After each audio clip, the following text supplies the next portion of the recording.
மக்கள் திலகம் எம்ஜிஆர் அவர்களுடன் கவியரசு கண்ணதாசன் அவர்கள் அரசியல் மோதலில் ஈடுபட்ட போது திரைப்படத்துறையில் சிக்கல் எழுந்தது குறித்து மூத்த திரைப்பட பத்திரிகையாளர் நவீனன் எழுதியுள்ளார்.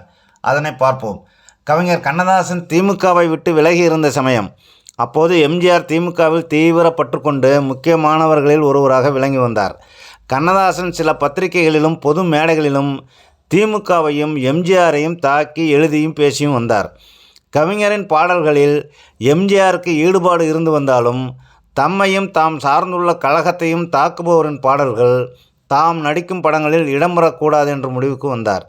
தேவரின் புதுப்படம் ஒன்றில் எம்ஜிஆர் ஒப்பந்தமான போது அதுவரை சின்னப்பா தேவர் எது சொன்னாலும் பெருந்தன்மையோடு மதித்து வந்த மக்கள் திலகம் கண்ணதாசன் அந்த படத்திற்கு பாடல்கள் எழுதுவதை தாம் விரும்பவில்லை என்று தெரிவித்தார். தேவரின் இரண்டு கண்களில் ஒன்று எம்ஜிஆர், இன்னொன்று கண்ணதாசன் என்பது பட உலக பகிரங்க உண்மை.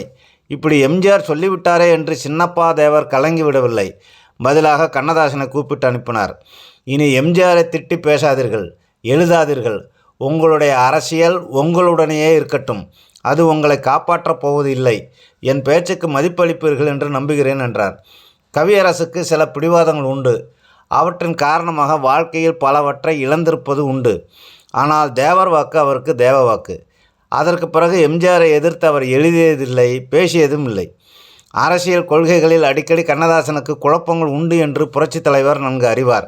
அவரது பேச்சிலும் எழுத்திலும் உள்ள கொள்கைகள், கருத்துகள் தமக்கு பிடித்தமானவை அல்ல என்ற முடிவுடன் எம்ஜிஆர் இருந்து வந்தாலும் அந்த நயம், பேனாவின் ஓட்டம் இவை கவிஞரிடம் ஈடுபாடு கொள்ள வைத்தன. அதை மனதில் கொண்டுதான் தாம் தமிழக முதல்வரானதும் கண்ணதாசனை தமிழ்நாட்டு அரசின் அரசவை கவிஞராக்கி பெருமைப்படுத்தினார் மாண்புமிகு எம்ஜிஆர். தகுதியுள்ள ஒருவரை தகுதியுள்ள பதவியில் வைக்க எம்ஜிஆர் தவறியது இல்லை என்பதற்கு இது ஒரு எடுத்துக்காட்டு. இவ்வாறு தெரிவித்துள்ளார் பத்திரிகையாளர் நவீனன் அவர்கள்.